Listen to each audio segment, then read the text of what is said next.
MBBS करने के फ़ौरन बाद अगर आप फ़ॉरेन कंट्री में बगैर लाइसेंसिंग एग्ज़ाम क्लियर किए मूव करना चाहते हैं, तो मालदीव जो है ना वो एक अच्छा ऑप्शन है।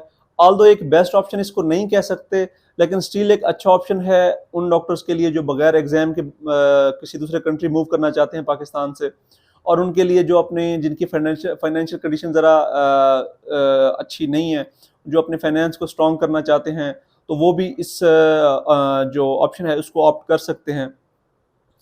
क्योंकि जो पे वगैरह ऑफर की जाती है वो कंपैरेटिवली अच्छी होती है पाकिस्तान से, तो इसीलिए जो उन लोगों के लिए वहाँ पर सर्वाइव करना इजी होता है। बाकी जो मालदीव्स है वो आपको पता ही है कि आइलैंड पर मुश्तमिल है, एक कंट्री है, उसके अंदर काफ़ी सारे आइलैंड हैं, तो इसलिए आपकी जो पोस्टिंग होती है वो भी आइलैंड्स पर ही होती है। इसीलिए उस हिसाब से देखा जाए तो जो वर्किंग कंडीशंस होती हैं थोड़ी सी हार्ड एंड हार्श ज़रूर हो सकती हैं आपके लिए, लेकिन ये है कि बाकी जो उनका हेल्थ केयर सिस्टम है वो काफ़ी स्ट्रॉन्ग है, अच्छा है। आपको सारी फैसिलिटीज़ प्रोवाइड की जाती हैं। अच्छा, अब अप्लाई करने के लिए उनकी रिक्वायरमेंट क्या है, एक्सपीरियंस क्या चाहिए होता है, डॉक्यूमेंट्स क्या क्या चाहिए होते हैं।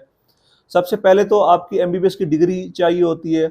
उसके बाद आपकी हाउ जॉब कंप्लीट होना ज़रूरी है, 12 महीने का जो आपका सर्टिफिकेट है वो आपके पास होना ज़रूरी है। उसके अलावा आपके पास परमानेंट आरएमपी होना चाहिए, और गुड स्टैंडिंग सर्टिफिकेट पीएमडीसी से इशू होना वो ज़रूरी है।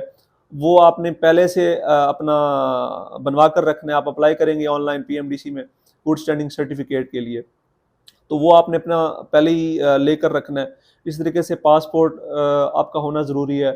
और एंड पे पुलिस वेरिफिकेशन, वो ज़्यादा पुरानी नहीं एक्सेप्ट करते। जब आप अप्लाई करते हैं तो पिछले 3 से 4 महीनों की एक्सेप्ट की जाती है पुलिस वेरिफिकेशन। तो ये डॉक्यूमेंट्स हैं जो ज़रूरी होते हैं। और जो एक्सपीरियंस चाहिए होता है वो मिनिमम 3 साल का चाहिए होता है, 3 साल से नीचे एक्सेप्टेबल नहीं होता। तो 3 साल से ऊपर हो, कुछ कुछ बाज़ औक़ात वो 5 साल का भी मांग रहे होते हैं, लेकिन मोस्टली जो है ना 3 साल तक एक्सेप्टेबल होता है। तो अब आपने अप्लाई कैसे करना होता है, आप डायरेक्ट उनकी जो हेल्थ मिनिस्ट्री है मालदीव्स की वहाँ अप्लाई कर सकते हैं, लेकिन बहुत स्लिम चांसेस हैं आपके सिलेक्ट होने के। आप उनको अपने डॉक्यूमेंट्स, अपनी सीवी वगैरह मेल कर सकते हैं, लेकिन मोस्टली बहुत कम ही होता है, बल्कि ना होने के बराबर ही है कि वो आपको रिप्लाई करें। तो इसलिए मोस्टली आप प्राइवेट जो रिक्रूटमेंट एजेंसीज हैं उनके थ्रू ही अप्लाई करते हैं। वो आगे चलकर बताऊंगा कि कौन कौन सी एजेंसीज हैं जो वहाँ पर काम कर रही हैं। अच्छा, सबसे पहले आपकी रिक्वायरमेंट पूरी जब आपकी होती है और आपकी डॉक्यूमेंटेशन सारी कंप्लीट होती है, तो आप प्राइवेट एजेंसीज के थ्रू अप्लाई करते हैं वहाँ पर जॉब के लिए। अगर तो आपकी सिलेक्शन हो जाती है, तो वो जो हेल्थ केयर फैसिलिटी है जहाँ पर आपकी जॉब हुई है, तो वो डॉक्टर के बिहाफ पे वर्किंग वीज़ा के लिए अप्लाई करते हैं। और आप जो उनकी एमएमडीसी है, Maldives medical and dental council है, उसके अंदर आप अपने जो वो डॉक्यूमेंट्स मांगते हैं वो आप सबमिट करवाते हैं उसके अंदर, अपनी डिग्रीज वगैरह और अपना जो आरएमपी है, बाकी एक्सपीरियंस सर्टिफिकेट, वो सारा कुछ। तो उसकी इवैल्यूएशन की जाती है, उसकी असेसमेंट की जाती है।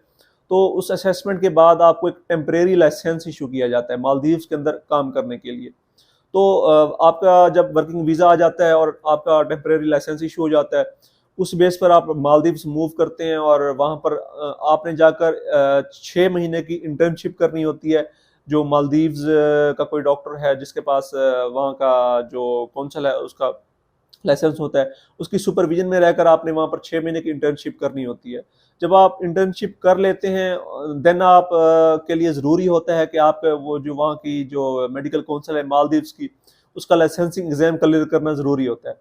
जब आप वहाँ का लाइसेंसिंग एग्ज़ाम क्लियर कर लेते हैं, तो आपका जो टेम्परेरी लाइसेंस है वो परमानेंट लाइसेंस के अंदर कन्वर्ट कर दिया जाता है। और डिफरेंट होता है कि आप 2 साल के लिए काम कर सकते हैं, 3 साल के लिए काम कर सकते हैं, वो कॉन्ट्रैक्ट पे डिपेंड करता है। तो वो फिर आप पे भी डिपेंड है कि आप कितना अर्सा काम करना चाहते हैं। मोस्टली यूजुअली होता ही है कि वहाँ डॉक्टर जाकर अपने फाइनेंस को स्टेबल करते हैं और रॉयल कॉलेज के एग्ज़ाम या बाकी दूसरे यूरोपियन कंट्रीज़ के एग्ज़ाम क्लियर करते हैं। उसके बाद वहाँ से मूव कर जाते हैं। तो अगर पे की बात की जाए तो जो एमबीबीएस डॉक्टर को ऑफर किया जाता है स्टार्टिंग में, वो तकरीबन 4 लाख से लेकर 5 लाख तक ऑफर किया जाता है। वो 5 लाख से कुछ ज़्यादा भी हो सकता है, तो एवरेज ये है कि 4.5-5 लाख तक की ऑफर की जाती है जब आप एज ए मेडिकल ऑफिसर जाते हैं। अगर आप एज ए कंसल्टेंट जाते हैं, एफसीपीएस या एमडीएमएस वगैरह अगर आपका क्लियर है, अगर आप एज ए कंसल्टेंट जाते हैं, तो वहाँ तकरीबन 9 से 10 लाख रुपए तक आपको ऑफर किए जाते हैं। अच्छा, उसके बाद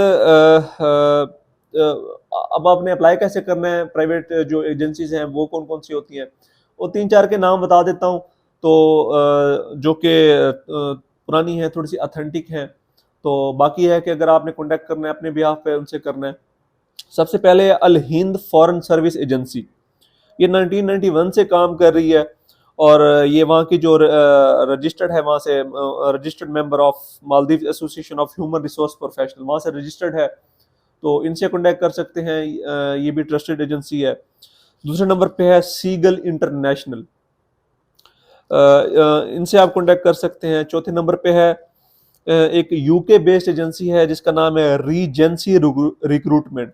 Regency, REGENCY, Regency recruitment, UK based agency है। ये भी मालदीव्स के अंदर हेल्थ केयर प्रोफेशनल्स प्रोवाइड करते हैं और डॉक्टर्स को फैसिलिटेट करते हैं। इनसे कॉन्टैक्ट कर सकते हैं।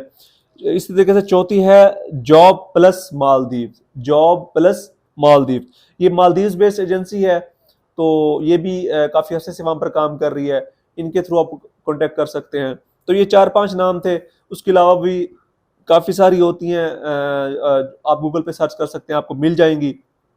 तो ये थी सारी डिटेल्स जो कि अगर आप मालदीव जा रहे हैं तो आपके लिए जानना ज़रूरी है।